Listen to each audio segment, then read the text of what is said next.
I am a full-time content creator, and this is how I make my living. And if you are considering being a full-time content creator, you might want to check out this video because you are still going to need to pay the bills. When one area falls short, you need to generate other sources of income. And one of the things that YouTubers do once you've generated your audience is we sell merchandise. And in this video, I'm going to show you how I use my Ricoma EM1010 or MT1501, because I have both of them, to supplement my income by selling merch online via my YouTube channel or my other social media platforms. By the way, this drip right here, this channel drip, is going to be available on AlanAwade.com on January 17th if you are interested in supporting the channel, guys. So let me show you how I do this. Boom, wait a minute, just like that. Boom, boom, boom, boom, boom, boom, just like that. A-Dubb Productions, just like that. Like, comment, subscribe, just like that. Boom, wait a minute, just like that. A-Dubb, you ready? Wait a minute. We're starting off with a gray hoodie because that's the first it's going to drop on Monday, guys, followed by the sweatshirt that I have on.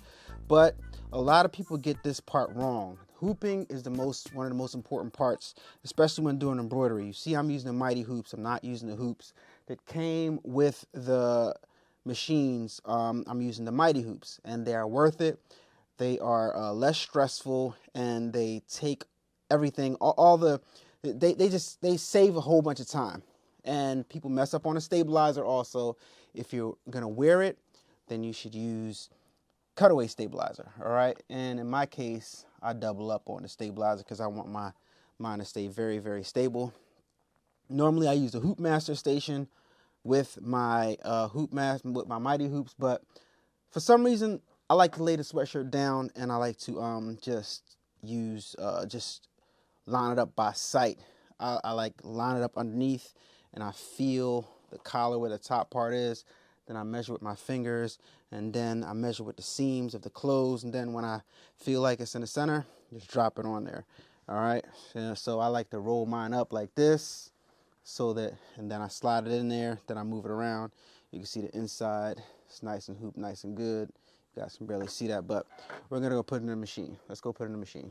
So this is my Ricoma EM1010, guys, and I'm gonna grab my sweatshirt and I'm gonna hoop it. First, I'm gonna look underneath here and make sure we got enough thread. Yeah, we do.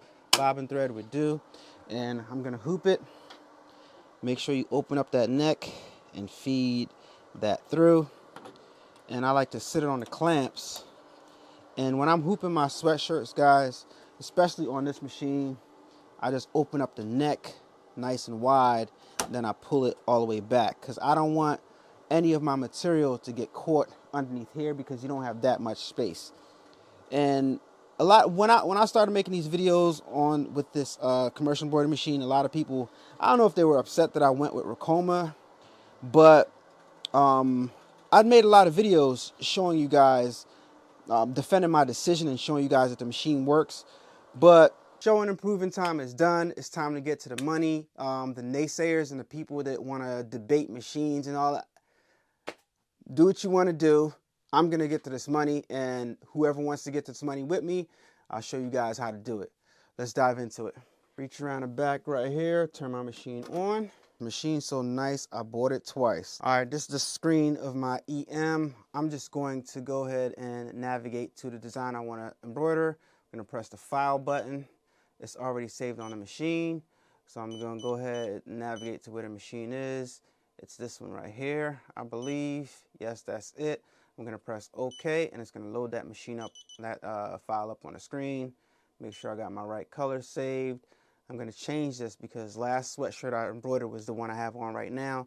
So I'm going to change all the ones, which corresponds to the colors on up top right here. All the ones are number white, are white. And I actually want them to be black. So all the ones I'm going to change to 2, because 2 is black. All right, so let's change that to 2. Change that to 2. Change that to 2. All right, and we're good to go. Let's go ahead and trace this thing out. I'm going to lock the screen. First, before we do that, let me show you guys. I press the lock button. Can't trace without the lock button. Now I'm going to press this button, and it's going to trace around to make sure that needle number 1 does not hit any of hoop. All right, that's the point of tracing. You trace before every design. So now it's tracing around the machine to make sure that this is not going to hit the side, right? And that's exactly where my design is going to embroider out. And this is a partial applique design, all right? Sometimes if you're new to this, you kind of want to reach under here and make sure you didn't hoop the bottom part if you're new, you know, because that's a mistake that you could possibly make. Very, very important when you are doing thick materials, especially sweatshirts. Put this on top so that the stitches don't sink into the sweatshirt, all right? So now that I got that on top, I can go ahead and press start on the machine. Let me just make sure I got everything right. Just think it over one time real fast and just go ahead and press start. All right, so guys, one of the things about this machine, or any machine for that matter, is tension. Having the tension right? And having the tension right will make or break whether your machine is working good, whether you're able to get the quality stitches that you want out of your machines. And I'm gonna show you guys right now, not just only this one, but I'm gonna show you guys like some of the stuff that I do, some of these designs that I've done, because I've already stitched out, embroidered like 10 of these yesterday, all right? I sold 4 of them so far off of Instagram, and I haven't even posted them to my website yet, which is great. So, yeah, like I was saying, part of this machine functioning great, or any embroidery machine functioning great for that matter, is having your tension right. And you're not gonna be able to understand tension or anything like that, any other function of your machine, if you don't just play with your machine. Just play with your machine. You know, make sure you do your test stitches. I always embroider out test designs on I hoop like 2 pieces of cutaway stabilizer, and I test out my design before I embroider it out on a garment, because you don't want to be wasting any garments. Right now I have my machine running at 700 stitches per minute. I could run it faster, but I don't want to run it faster. I'm comfortable running it at 700 stitches per minute. So now that this part is done, the machine comes out, lays down the arm right where it's supposed to be for me. I got my placement stitch. Take my little applique fabric. I'm just gonna lay it down here and press the button on the screen so it can go in right here. Moves it back into place, and then I'm gonna press start right here, and it's gonna go ahead and put down the tack down stitch and frame back out. So just go ahead and hit start. Boom. Puts down the tack down stitch, and then it's gonna frame out. Boom. Now it frames out, and I'm gonna go ahead and trim this out right here, like I did so many of the other ones. Trim it out.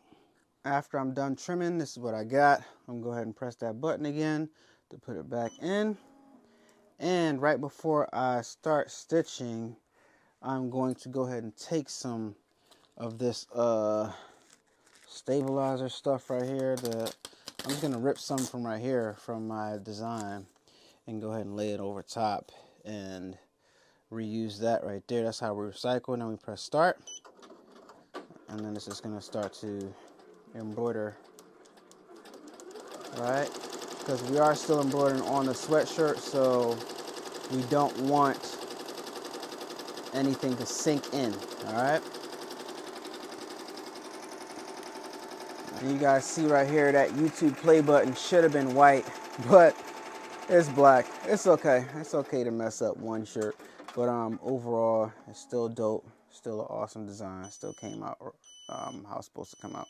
That is exactly why I make these videos, to help people understand how to use this equipment so that they can put themselves in better situations. These are all just tools.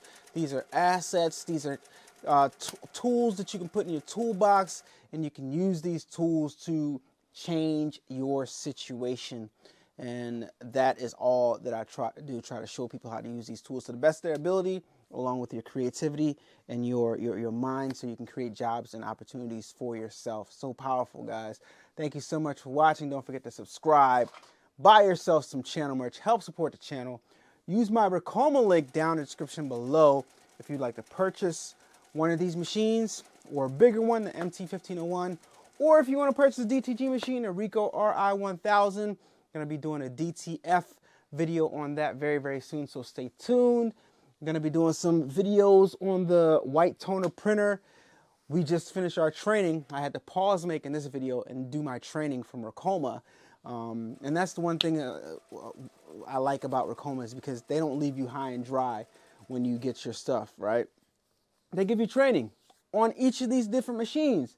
So that's dope. You're not left alone to just watch my videos and learn. You get training with the purchase of your machine, which is dope. So guys, thank you so much for watching once again. Don't forget to follow me on Instagram, A-Dubb Productions, TikTok, A-Dubb Productions, Facebook, A-Dubb Productions, and I'll talk to you guys on the next video. Peace.